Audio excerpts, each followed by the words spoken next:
Hello, everybody. We're going to get started in a minute here. We'll get lots of people jumping on. Welcome. This is the Power Prism 101. My name is Lori Frisina. I'm the Executive Director of Voices for Healthy Kids and helping to coordinate the National Collaborative for Infants and Toddlers. And very happy to be joined here today by my colleague, Erica Fung, who's our National Senior Director of Advocacy based on the West Coast. And Andrea Guarnero is running all of the tech for us behind the scenes. So thank you, Erica and Andrea, for being here. We have a lot of people who've signed up for this, so we're really hoping that folks can keep yourself on mute during this. We'll have some time potentially to come off of mute, but we're going to try to keep this muted for good sound quality. If you need any help during this webinar, please send a message to Andrea Guarnero directly in the chat, and she will find some way to help you out. And we will have Q&A at the end. So please, if you've got questions, put them in the chat. You could raise your hand. We'll try to call on you. I will tell this right up front, although you probably have already noticed, I talk very fast. Erica probably also talks as fast. We got a ton to cover in this sort of a primer to whet your appetite to learn more about the Power Prism. So if you don't get your questions answered today, there's a series of these coming up, and put stuff in the chat or in the survey that comes after, and we will do everything we can to get you what you need to be feeling comfortable with the Power Prism tools. Andrea, I'm going to ask you to advance the slides. Yes. Excellent. So our objectives today are pretty straightforward. We're really going to give you the overview of the Power Prism and how it is a tool for effective advocacy. It has been used for all sorts of things for policy change campaigns over the last 22 years or so.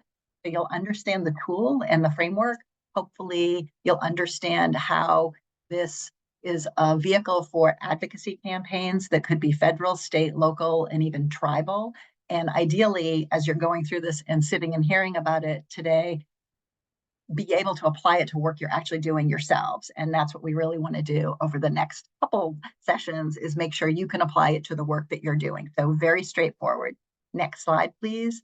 The background of the Power Prism, it's 23 years old now.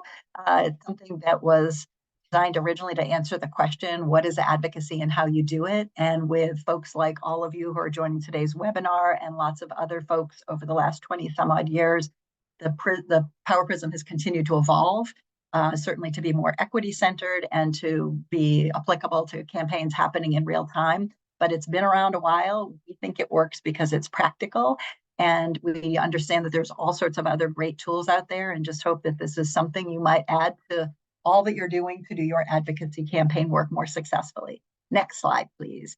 Which brings us to what advocacy is. And the definition that we like to use is pretty straightforward.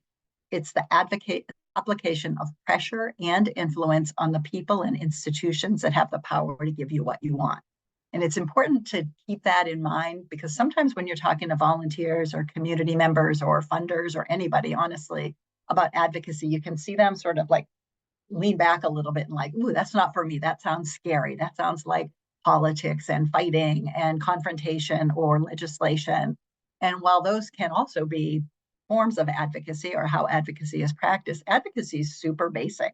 And I always keep this picture in my mind of a young child who wants a puppy or a pet of some sort. And if you've had that experience of either being that child who was advocating for some pet that you wanted, or being that adult in the household being lobbied for that pet, you know that kids know really early on what buttons to push with which adults in their household. And if there's more than one, you will not be surprised to see that that child knows to use one form of persuasion and influence on one adult and a different form on another, because we absolutely know really early on how to be good advocates, because we understand who has the power to give us what we want.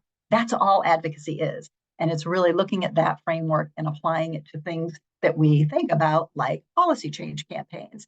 So if you can go to the next slide, Andrea, please. Thank you. So we have, as we apply our work in the Power Prism and advocacy at Voices for Healthy Kids or with the National Collaborative for Infants and Toddlers, we're always really trying to center equity in our campaign practices. And this is a place where we're learning a lot. And that has probably been the biggest shift, I think, in the last 20 years or even 10 years of doing policy advocacy work that we've been part of, in really thinking of having the ideas for defining what problems might be addressed by policy advocacy, what kind of solutions might be the best ones. Maybe they've been tried, maybe they haven't.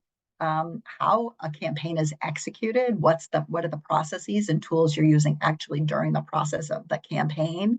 Once it's implemented, are we centering community all the time and those folks who are most impacted by the problems we're trying to address through that policy as leaders, key informants, decision makers, and right there at the table throughout. And so this is a big shift for our work. It's been exciting, definitely a learning process and something we continue to learn from as we do with all of you. The next slide is one, I think many of us have different versions of this on our walls or bulletin boards. And it's a thing that I believe grew out of the disability rights movement in the 1980s, but it's a good reminder. Nothing about us without us is for us. And that's something we try to hold ourselves accountable to when we get these ideas about, oh my God, there's this thing and we should do something about it and policy would do it. And we think this is really cool. And the science tells us X. If we haven't actually had that conversation and listened to folks who are actually impacted by that, we may be way off and doing something that actually has no relevance or bearing in their lives. So that is a quote that I think many of us hold near and dear. Next slide, please, Andrea. The 3 key questions, I always think if you remember nothing else from this webinar, please remember the 3 key questions. These are the North Star for what we do at Voices for Healthy Kids. And within a lot of our work using these Power Prism tools is at regular intervals, not just when you're planning a campaign, to really stop and ask yourselves, you, the individual advocate, you, the coalition director, you, whoever is involved some way, shape, or form. If you go to the next slide, what do you want? Why do you want it? And who has the power to give it to you? What do you want is really the change we're seeking to have. So what's the policy change? What's the regulatory change? What's the funding change? Because funding appropriations is a gigantic part of our appropriations of our advocacy work. What do you want? And is it specific? So not like we want to eradicate breast cancer, but we want more funding for clinical trials on breast cancer, and we want public dollars to do it. There's a big difference between sort of mission vision and actually advocacy goals. So really being granular about that is really important. Why do you want it is also important. So that's about the data. What's the data that proves that the need to have this, like define the problem and defend the solution? And what's the data from real life human beings that they're experiencing this problem and would like to see your solution be the solution? If we're advocating for something and we can't find any real human beings to talk about why this is important to them, we don't have that human data, it might not be something that is a great candidate for an advocacy campaign until we've been able to find that. And finally, we really talk about the answer to the 3rd key question. Who has the power to give it to you? And this is where the real advocacy strategies and tactics need to start from this point, once we've answered this question. So I live in Massachusetts. We've got 200 members of the state legislature. Probably on any given day, 4 or 5 of them are critical key decision makers in the processes when we're trying to pass legislation. They might be members of leadership, they might be committee chairs, they might be best friends with the Senate president, like who knows? But for whatever reason, they have official and unofficial gatekeeping power. Our advocacy tactics and all that you're going to hear about in the subsequent slides around the power tools really need to be focused on those key individuals. There's no sense trying to, for me and my colleagues here in Massachusetts, having equal pressure and influence on 200 members, when really only a handful of them have the power to move things or stop things during the process. But you got to know who has that power to give it to you, and it changes. As the process changes and the timeline changes, those people change, and it's different folks you need to pay attention to. So as you're working on your campaign, just get in the habit of asking yourselves the 3 key questions over and over. And when that answer to the 3rd one changes, that's okay, but you're going to redirect some of your tactics and strategies to get to that place. So the 3 key questions are incredibly important. Then if you can go to the next one, Andrea. So this tool that we use called the Power Prism, and actually you can even jump to the next one and show the picture. It really focuses on getting advocates and campaigns and coalitions to develop and execute proficiently with what we call the 6 power tools. So that big rainbow selection of diamonds you see there, those are the 6 power tools. And we're going to walk through those at a high level today and deeper in the subsequent webinar series pieces. But the premise of this is really to not be looking at our advocacy in a linear fashion and only focusing on one piece of this work, but to really think about how do these 6 core strategies and tactic areas hold together, because you got to be good at all 6 of them. It is very rare to see an advocacy campaign win without some proficiency in all 6 areas.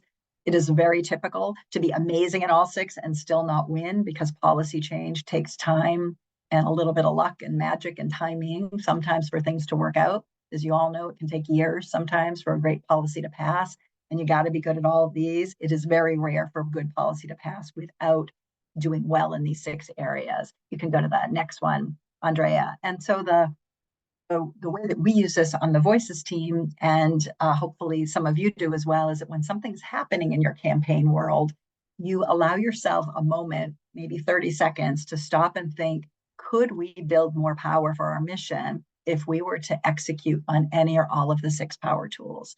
And so when we're talking about campaigns and campaign events or something happening, there's really 2 categories. There's internal, those are the things you're in control of. So it might be issuing a press release, a report, holding a big special event, a lobby day, you're in control. Or external, the state legislature cuts your budget, there's a bad news story, something awesome happens in a different state on your policy area, and you want to leverage that.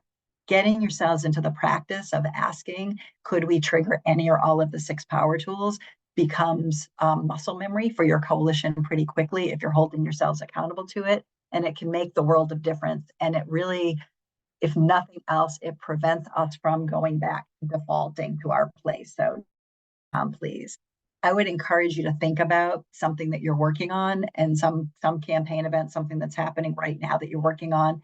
And like, don't do it right now because we've got a webinar going on. Maybe later, write down like, oh, if we were to think about this report that was just released yesterday, and really look at the other, what are those 6 power tools? What might we do in terms of activating in any of those 6 areas that would actually build more power for this mission, this campaign we have? So the report isn't the thing. That's not the only thing. How does it drive coalition building? How do you get more funders excited? How do you get lawmakers to care about it? It shouldn't stand alone. We should always be looking at our work holistically and through this particular prism. I am going to pass it over to Erica to get started walking through the power tools. Thanks, Lori. So the first power tool we're going to talk about today is research and data collection. So for any campaign or any issue that you're trying to advocate for, it's really essential that you have some data to help define the problem, and also science and some facts that support your particular policy solution. Without the data, a proposed policy or change really lacks credibility, and it's unlikely to gain support of those decision makers. But we all know data alone and facts do not make an entire campaign. It's just one of the parts. You'll need more information, of course, around the community's sense of what they really want around the decision-making environment, and some other critical aspects, which we'll get to. So next. As the first power tool, as we call it, research and data collection must be based in community leadership and having that community input. And the data itself needs to be really inclusive and specific. Referring to, quote, communities of color in a particular city really fails to recognize the different experiences of different races, ethnicities, and groups.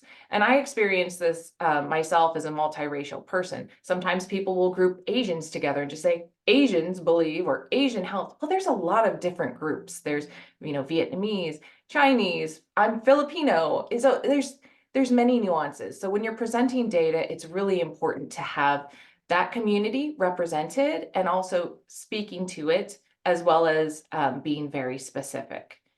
And again, when generalizations are made, it can really result in invisibility. So it's really important to set this right and really get community centered at the beginning. Next. And there's really no end to the types of research that are needed for campaigns. Here's just a list of types of campaign-related research. And I know this looks like a long list, And there's a lot of it that we actually do here at Voices and that is achievable with your campaign. And we're going to talk about a couple of parts of this campaign related research today. If you attend our future Power Prism deep dives, you'll get more data on this. So this is kind of just the beginning of it. Next, we need a lot of information and data for any advocacy campaign, and some of it can be through direct research, which includes that community-informed research, data and evidence-based practices. Sometimes it's those objective facts, polling, and personal impact stories. And again, I just want to underscore that personal impact stories are very important, and we will touch on those later. It's really important for any campaign or issue engagement effort to understand, what do community members see, feel, and need? And, what are they also willing to take on related to this policy that you've proposed? We're trying to increase health equity in all that we do and racial justice. So it's important that campaigns that are focused on improving these community conditions continuously seek that counsel, guidance, and feedback from the communities impacted. For science and research, it's important to look at what the science has to say. What does evidence demonstrate? What do we already know works? What doesn't work?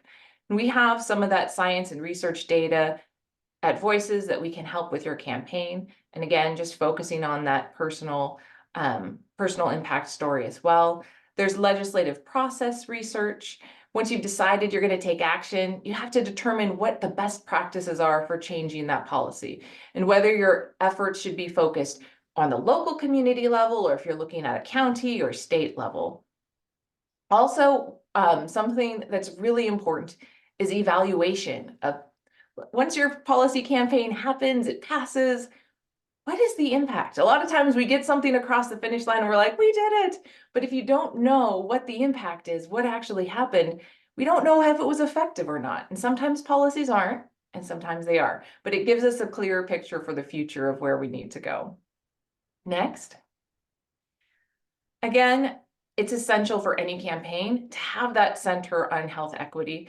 And that also includes community-informed research, having the priorities of residents first.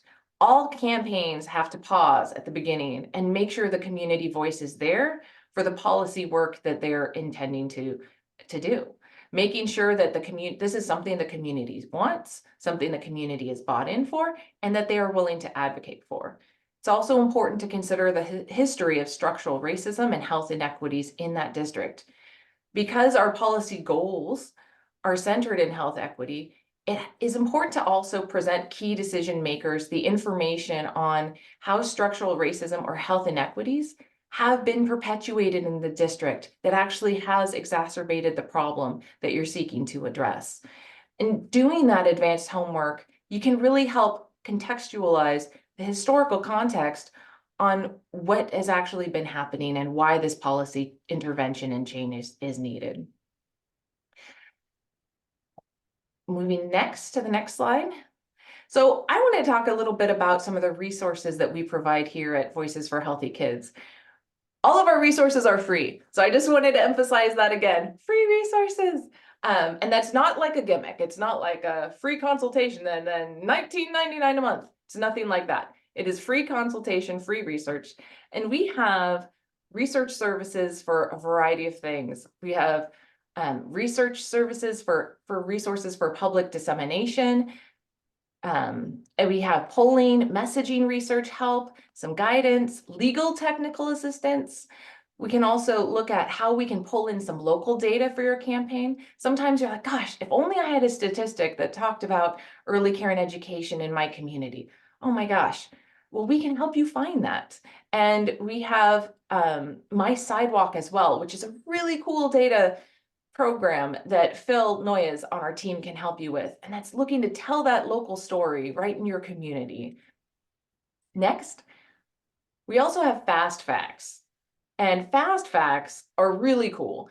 I know I'm sounding really nerdy here for a minute, but fast facts are scientifically researched positions that really can help you with your campaign efforts in any area. And these these science approved, we call them science approved, which means that it's like the peer review data. It's like the gold standard of research.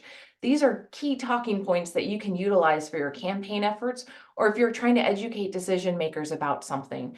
And it has that scientific relevancy, which is really important. Next.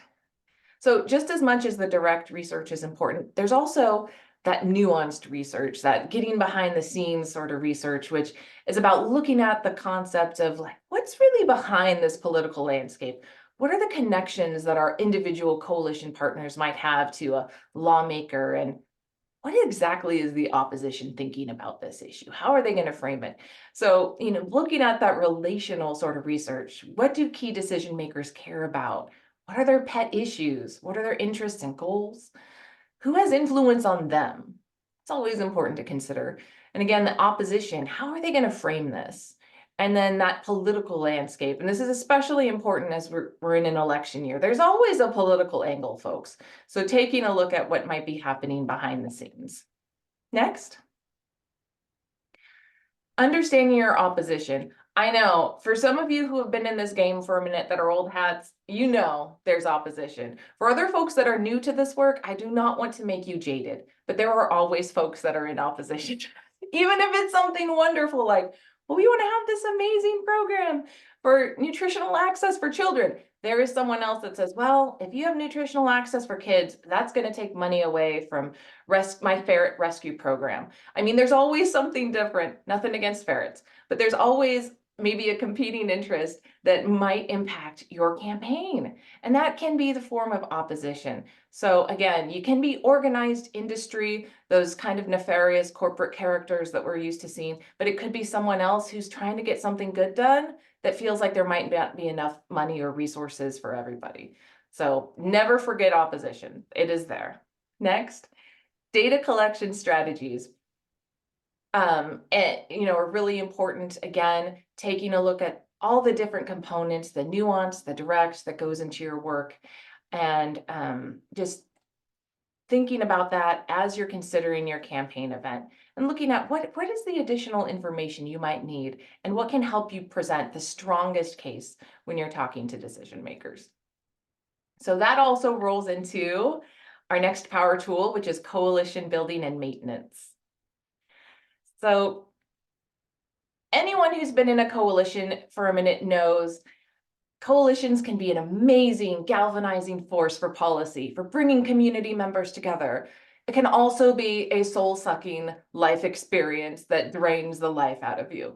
But they are needed. Coalitions are needed. We need friends that care about an issue that can help us together that might not always be on the same page as our entire organization, but they really care about this one thing. And coalitions can also add credibility. When you get that diverse group of folks who are all behind one thing, it does speak volumes. And so coalitions do make it easier for lawmakers and decision makers to really get a full grasp of why an issue is important. So next. One thing coalitions really need to take a look at from the beginning is anticipating tough questions and what we're going to get. Organizations that share that same mission behind the one issue, it's important to show to lawmakers, hey, we're together because we all care about this one big thing. And showing agreement on that broad group, especially if you can bring in some unexpected people, things that folks might not have even realized care about the issue. And I think that we've seen this really work really well when it comes to the early care and education space. You have seen some corporate entities come out and say, you know what, childcare is really important for our workforce. It's really important so folks can be able to get business done. It impacts my ability as a business organization to be effective. Wow. That, as well as having, folks in the community who have kids talking about it. And it's important, even if you've been doing this for a minute, you might have the same people around your table all the time. And you know what? It's important to always be focused on bringing in new people as well that share that same commonality with the issue, but might not have been there before. So again, keeping that in mind, who else can we bring in? Because targets may change throughout the legislative process, and having different people that can speak to different legislators is important. So next. Again, coalition building for health equity. If your organization is not led by or representing Black, Latinx, Native American, or different Asian American communities, it's important that you do bring folks from those groups to the table to be part of the coalition if that's the policy intervention space that you're going to be working on. Again, it just goes back to making sure your coalition is centered in health equity first as you begin. And that includes leadership. So this is not tokenism. This is actually having people as part of the table of your coalition to make decisions that matter, and also talk about how you're going to share the spotlight. Sometimes you have organizations that have been doing it for a minute, and they're like, you know what, well, we always get to speak first. We always get to kick this off. You know, we need to have someone who speaks from the community for the community. So sometimes you have to shake that up, and that's when the coalition dynamics get dicey, but that's when the important work is getting done. Next.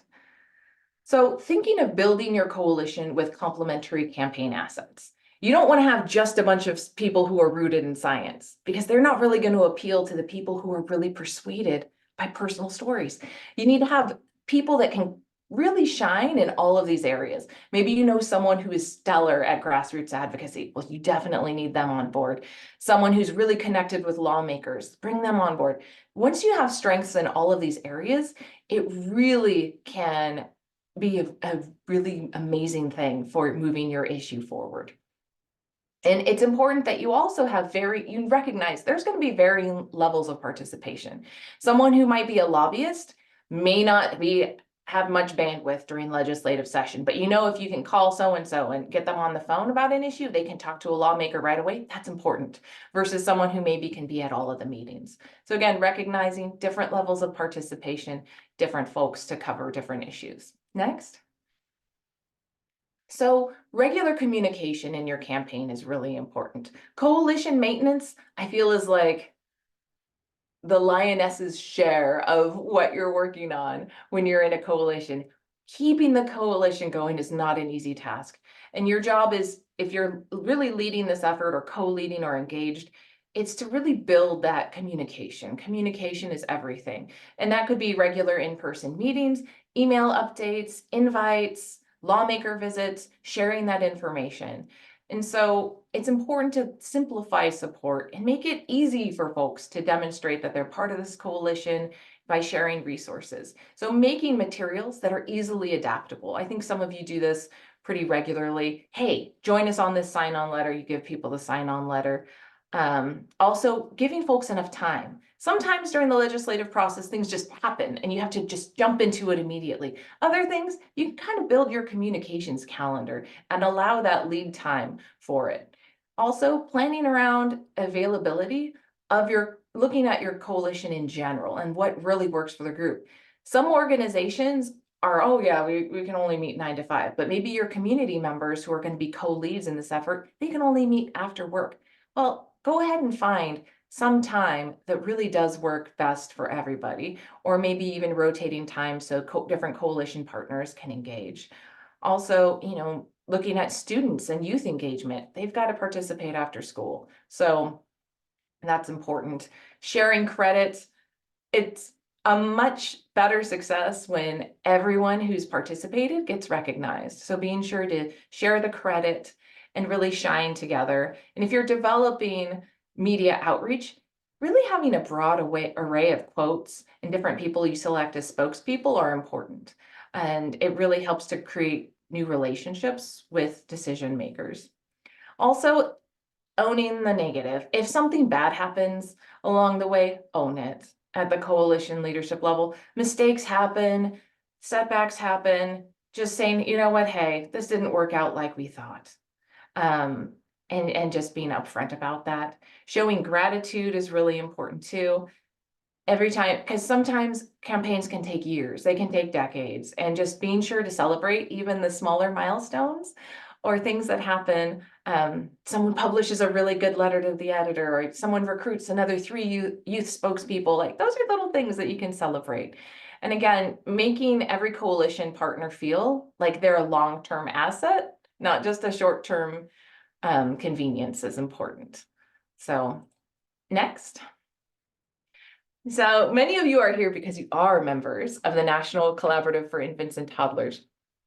But for those of you who aren't members, we would love you to be a member of the National Collaborative for Infants and Toddlers. Why? Because we are a nationwide advocacy movement that is really committed to ensuring the health of and well-being of every child prenatal to 3 and their families, that they have what they need to thrive, that they have what they need in this country. And so being a member of this dynamic organization is exciting because you get to play a part of hearing about policies that are happening, being able to take action, networking with other groups, and also getting resources to our own coalition resources and technical assistance. So again, you can join as an individual person, you can join representing your organization, and I see Lori coming off mute because I think she wants to chime in on this too. No? Nope, Okay. I'm just getting ready. You're just getting ready. Okay. Yeah, but we'd love to have you be part. And it's free to join as a member. Again, free. This is not a come on. All of our resources are free. So, again, thinking of coalition building and maintenance, it's our second power tool we're talking today. How can you use coalition building to really create and expand power for your efforts and what you're trying to do? How might you inform coalition partners and keep them engaged? And again, great work to each of you who are in this space, because coalition maintenance might be the hardest thing. So you're doing a good job. Pat yourself on the back. And you got this. And I'm going to hand it over to Lori for the next power tool. Thank you, Erica. The tools that we're sharing in our consultation is free. However, what is not free is running a campaign, as you all know. So fundraising and development is another power tool. And this may be, for some of you, more soul-sucking than being on a coalition, to use Erica's term. Fundraising and development is a big deal. And it's something most of us in advocacy were not actually trained in. And so learning how to raise money for an advocacy campaign is a brand new skill set for lots of us. Think about using the Power Prism framework as a budget template when you're trying to put together a campaign budget. We have some samples we're happy to show with you. What's great about that is it instills that discipline to make sure you are actually putting those things in your budget. You're actually thinking about those things. So if you want to write in the chat some of the types of things you might be needing money for in campaigns, feel free. We tend to think about the big campaigns like, yeah, we need lobbyists, we need pollsters, we need communications, we might need lawn signs for something. We might need all sorts of research. Absolutely, we need those. But even when we're doing community-based campaigns, sometimes we need money for food, for people to come together for a meeting after dinner, or for a translator, or for bus fare for people to participate. We might need money for fluorescent colored paper and masking tape to put signs up at the churches and stores in the community. Like it takes resources. We absolutely would encourage all of you in your campaign budgets to set aside some money for community members to participate, whether they're participating in your coalition or trainings or events with lawmakers. Having that money for community members to actually be at that table equitably, because other people who are there in their job capacity are getting paid to be there. We should also make sure we have money in our budgets for folks to participate equally as bringing their own community expertise here. You could jump to the next slide, Andrea. So there's raising money for advocacy, and that's one thing. There is raising money and building power for your advocacy, which is slightly different. So there's a couple different ways to raise money. There's certainly the importance of raising money to cover that budget that we just sort of walked through very briefly there, and that's really important. We really try to get folks think about using and tapping into the financial supporters they already have. You can actually jump to the next one if you want to, Andrea, as supporters for your advocacy. This used to be like the third rail in advocacy organizations, where the advocacy department never got to really talk to the fundraising department about their big donors and sponsors of events as potential advocates. That's really shifted when people did some research on it and realized that volunteers are more likely to have deeper affinity for an organization the more different ways you touch them. So looking to our funders or funders, including foundations, including corporations, including individuals as potential advocates for your cause is a really cool thing to do. There's lots of ways of doing this that can be very effective. I will caution all of you to make sure that when you find that you've got a donor out there that has some political connection to some target some like important person who has the power to give you what you want, don't go to them without talking to your fundraising staff, because you will spend the next 3 months trying to do damage control on internal relationships. Make sure you're working with your fundraising team so that you can address those people directly. But really think about asking, when you've answered that third key question, like who has the power to give you what you want, don't just talk to your coalition partners about who might already have a relationship or know those people. Find out if any of your funders or financial supporters have a relationship with that person. Because they care about you and your mission, and they're funding and supporting your mission, and they might have a relationship with this key decision maker, oftentimes they're very willing to go to them on behalf of your mission if they're asked in ways that are respectful and appropriate, and that would allow them to do so privately, not always on the front of the Boston Globe, but privately in their way. And it's a real show of respect that you've done your homework. You understand that that donor or funder has those resources. You understand that they have a connection, and we believe and think that they could actually advance our mission. So how we approach that is really important. Again, lots of different ways to do that. I'll give you one clue, because I love this strategy, but most of us don't take the time to do it. If you're working with a particular elected official, there are laws that say that their campaign contributors have to be public. So campaign finance laws everywhere in this country require that we say who is donating to different candidates. If you can pull that list off the website, or a website, Secretary of State, City Council, whatever, and look at it, and then ask your fundraising team to cross-reference it and look and see, like, when you look at all these donors to candidate X, are there any names that you see that are also donors to our organization? And if so, you might have found gold. And how do you try to engage those people in that type of things? The next slide talks about sort of the converse of that, and that is really leveraging your campaign to raise money.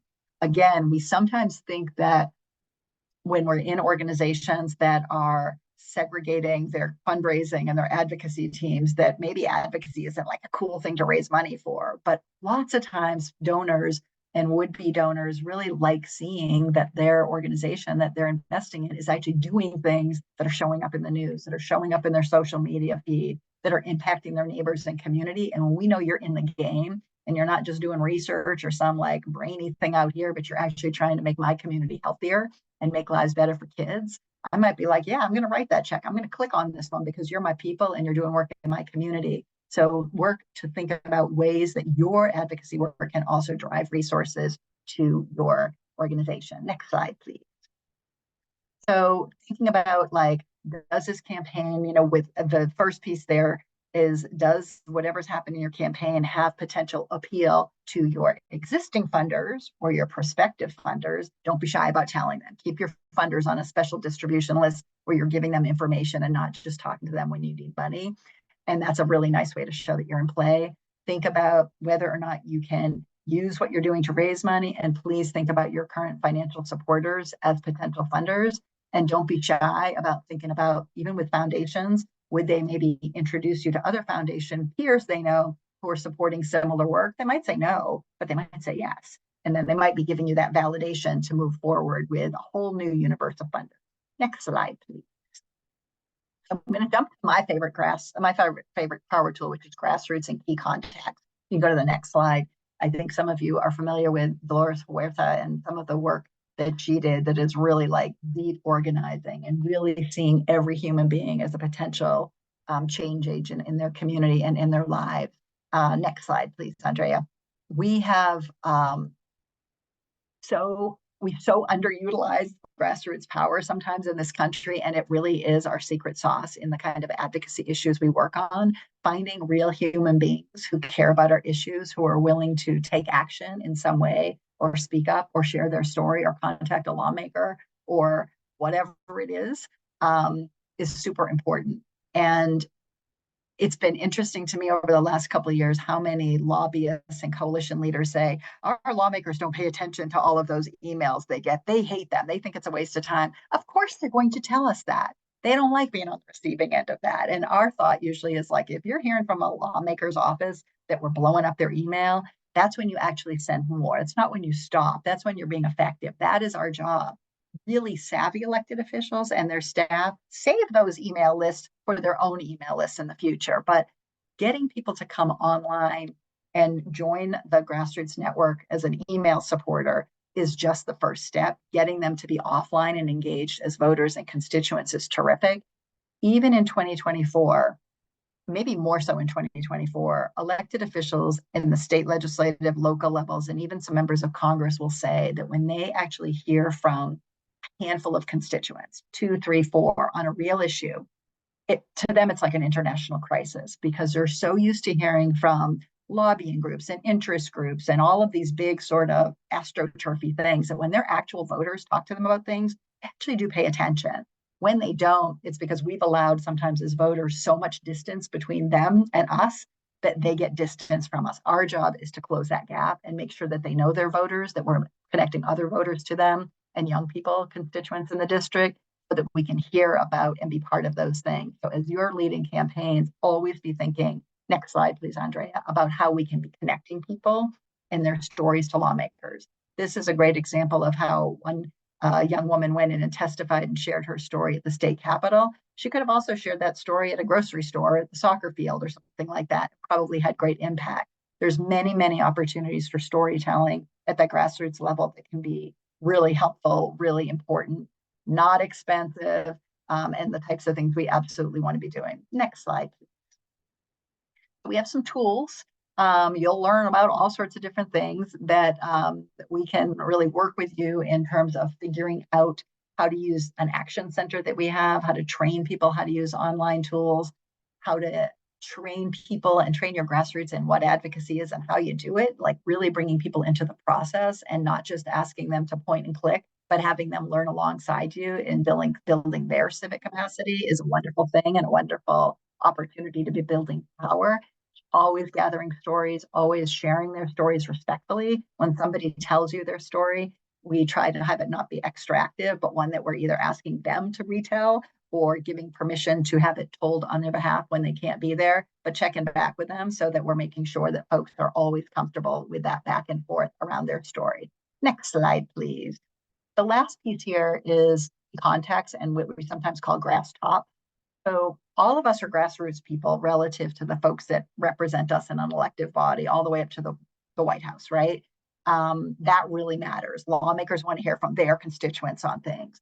All of you are also grass tops, people in key contacts, whether you know that or not. And that means by virtue of your expertise, so maybe you know a lot about food systems or daycare or Medicaid or whatever that is, you happen to know a lot about something.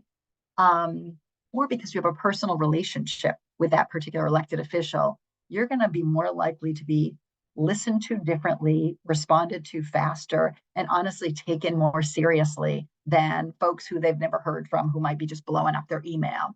So you want to be thinking about who do you know well enough that if you were to pick up the phone, even if they're not representing your district, honestly, even if they're not in your state, but somebody else could be tapping into your relationship, that you know well enough and feel close enough to and comfortable that you might be willing to tap into that personal relationship on behalf of a mission, that makes you a grass tops person. And you don't have to be a high level falutin person with a gigantic title. You can be a childcare. Like I had a person who was a big lead for us with the former governor of Massachusetts because she used to babysit his chief of staff 100 years earlier. And that got us in the door faster than any expensive Republican lobbyist was able to do at the time. She was a grass tops person and we knew how to manage that. Next slide, please, Andrea.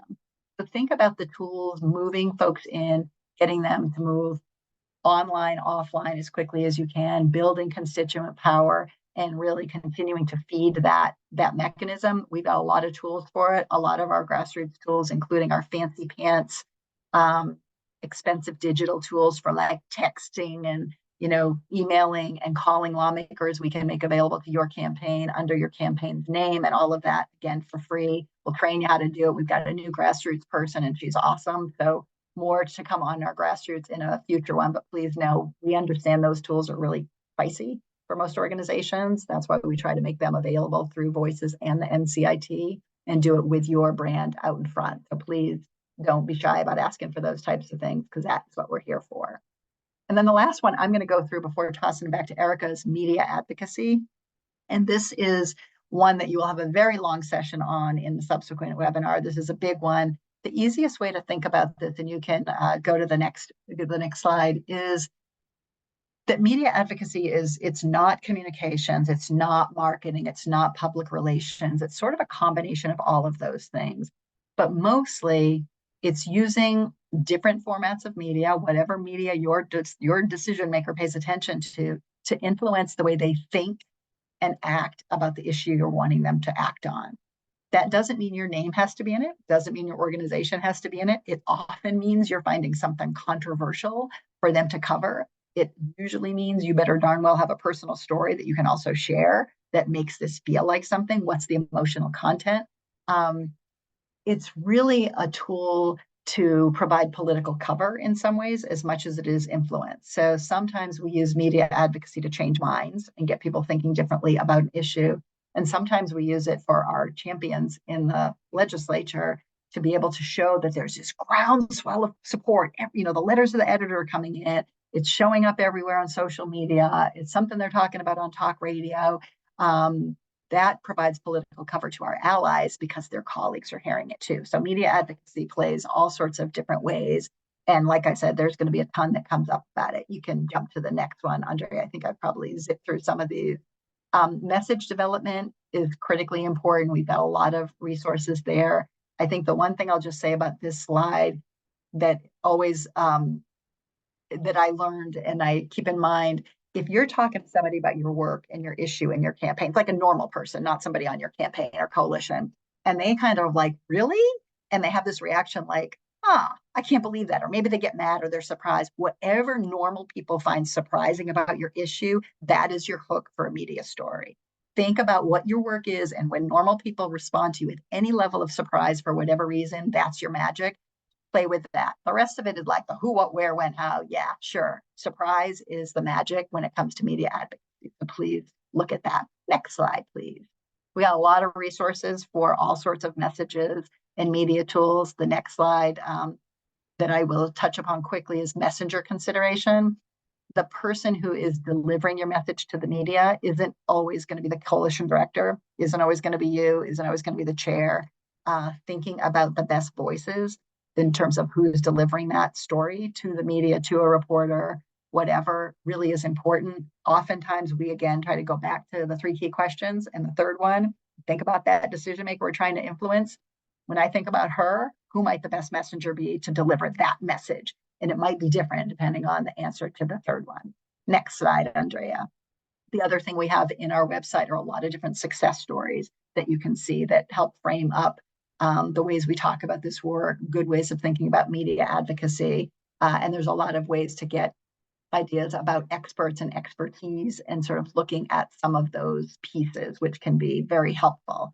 So again, feel free to drop into that. And then the next one is really just thinking about media advocacy, using it to influence decision makers, using it to find that surprising element, using it to get oftentimes the public also and the grassroots people excited about your issue. And I am going to then pass it back to Erica for decision maker advocacy. Thanks, Lori. And I know we're actually getting close to time, so I probably am going to cut a few of these slides out because I know that in the future, some of you will attend our decision maker advocacy deep dive. But if there's one thing I want you all to remember from this decision maker advocacy section is your job and my job as advocates is to make it easy for decision makers, for elected officials, to give us what we want. And we do this by demonstrating support and really providing political cover. Next slide. So what really governs the whole decision maker advocacy engagement piece is really the foundation of those 3 key questions. Remembering, what do you want? Why do you want it? And who has the power to give it to you? And really having those 3 questions in mind as you're thinking about the policy that you're trying to pursue. And again, your job is to advocate for each step of the way as the policy is moving, whether it's just even generating the idea to moving through committees to getting folks engaged on it. You just have to be there for that process. Next, and being sure that you've clearly identified the decision makers who have the power to give you what you want. So again, if we're looking to get a policy passed, making sure the proper elected official or regulatory official is in our sights, that we're meeting with that person and that we're actually taking a look at who influences that person and how we can get them on board with our efforts. Next. there are different decision makers throughout the process. You know, may have a committee chair that you need to meet with, or legislative leadership, or someone in the legislative body. It really changes as things move through the process. So that's why it also helps to have that diverse coalition leadership and coalition engagements, because you have different people who have those connections and can really help build that relationship. Next. Power mapping, you might have heard the term. It's really a fancy term for matchmaking. Who knows who's friends with who? So taking a look, as Lori said, in her case, it was knowing, oh, I used to actually babysit the governor's chief of staff. Wow, well, that's a real personal connection. And having that in mind as you're looking at decision makers. It's okay to go back and see who might know who in different ways. Next.